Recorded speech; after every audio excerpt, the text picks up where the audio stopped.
Now, this is a tiny, tiny, tiny little area between a regular electron and a minus electron, which is what's called a positron. You can actually find them and determine what the energies are. The 0 point is between those.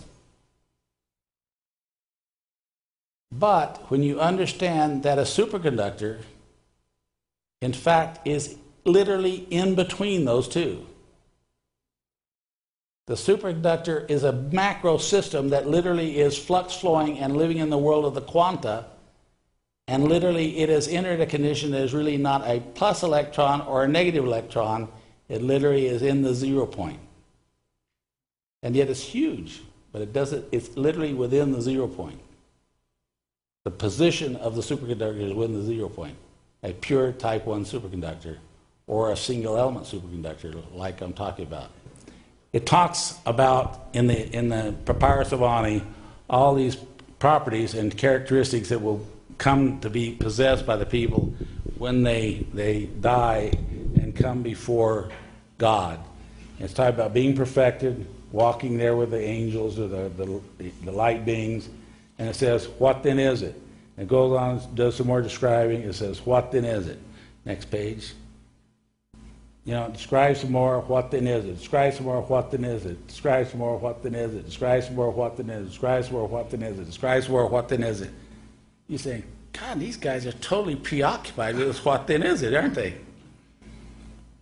Nobody who read that previous to my bringing it to their attention ever questioned this. It was just what they said. I said, but you know, somebody writing this, they got this real hang up about this what then is it? Right? Anyway, I'm just giving you some examples. It's a great big book, you know, the Papyrus of Ani. It's what then is it? Anyway, just want you to be aware of this. When you go to the complete works of Josephus, next page, and it gives you the definition of the what then is it. The word mana literally means, it translates literally to a question, what is it? That's what the word mana means. What is it?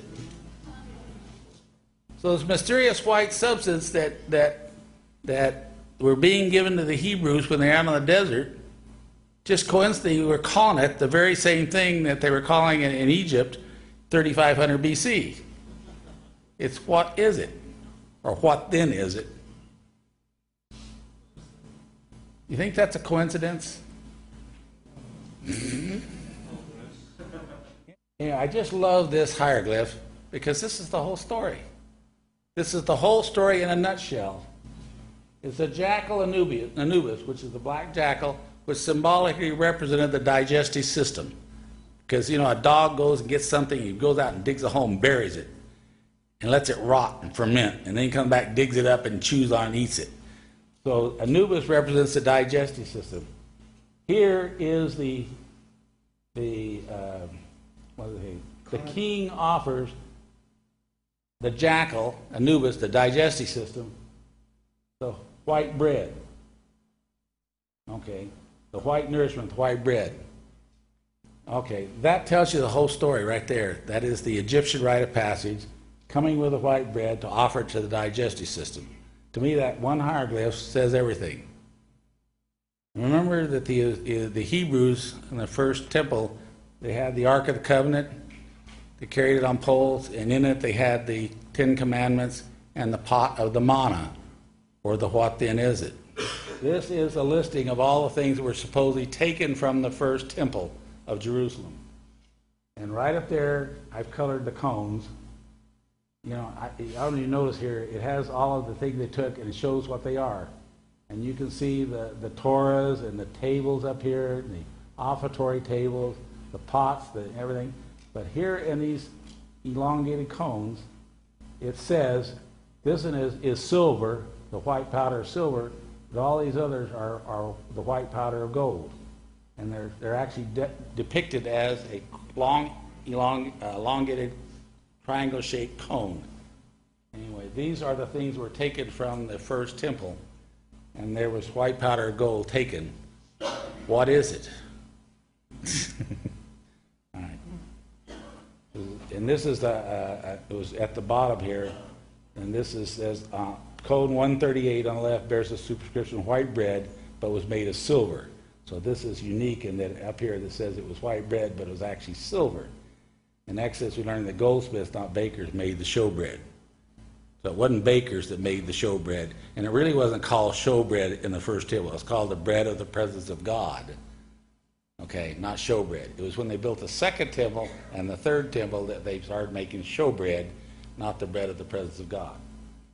Anyway, this is Revelations. You know, what's supposed to happen when we will live for 1,000 years. We'll be like angels.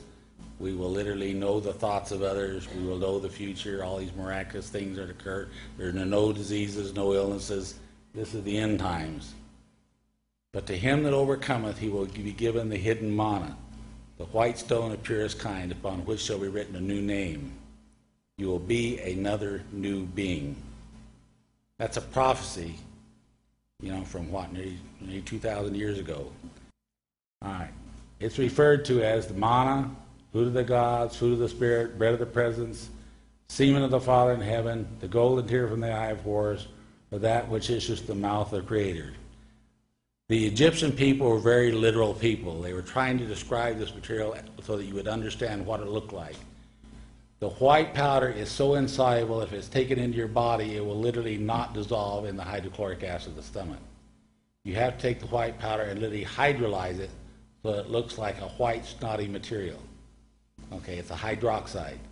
That white snotty material then will instantly dissolve in hydrochloric acid when it goes to the stomach and be assimilated in through the digestive system, go into the body and move all throughout your body. Okay? And so it was referred to by the Egyptians as the semen of the Father in heaven.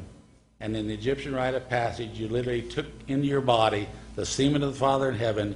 You were born again as a son of God, not a son of man, and you now were thought of as a god, not a regular man. And the Pharaoh was considered a god, and they looked upon him as a god, but he had gone through the Egyptian rite of passage. All right. You've seen the golden tear from the eye of Horus. You've seen it depicted. In the corner, there's a golden tear hanging in that eye with the eyelash on it, and the golden tear hanging over in the corner. That which issues the mouth of Creator, the spittle. It talks about it being the semen of the Father in heaven. These are all ways of describing to you what it looks like. This hydrated oxide of gold looks like semen, okay? And they were literal people. So they weren't trying to be crude. They were just trying to let you understand what it literally looks like. The whole idea of someone claiming to be born again as a son of God, you know, in the Melchizedek priesthood, in the Melchizedek priest, once a week would bring the manna and set it in the offering bowls on the golden table behind the veil of Holy of Holies. And once a week they'd come, and anything that wasn't gone they would take and ingest themselves. Then they set more out for the next week. And this is what they did in the first temple. The Melchizedek priests supposedly could read people's minds. They could see the future. They knew all things. Anyway, my objective right here, and I want this to be very clear, I didn't speak for 12 years. But what I've seen in all our medical work is that this material, when we analyze using thermogravimetric analysis on the iridium, rhodium, platinum, palladium, gold, and silver, what we find is all of them superconduct, but most of them are 200, 300, 400 degrees centigrade. Gold is the only one that superconducts at room temperature. Gold will literally superconduct at body temperature.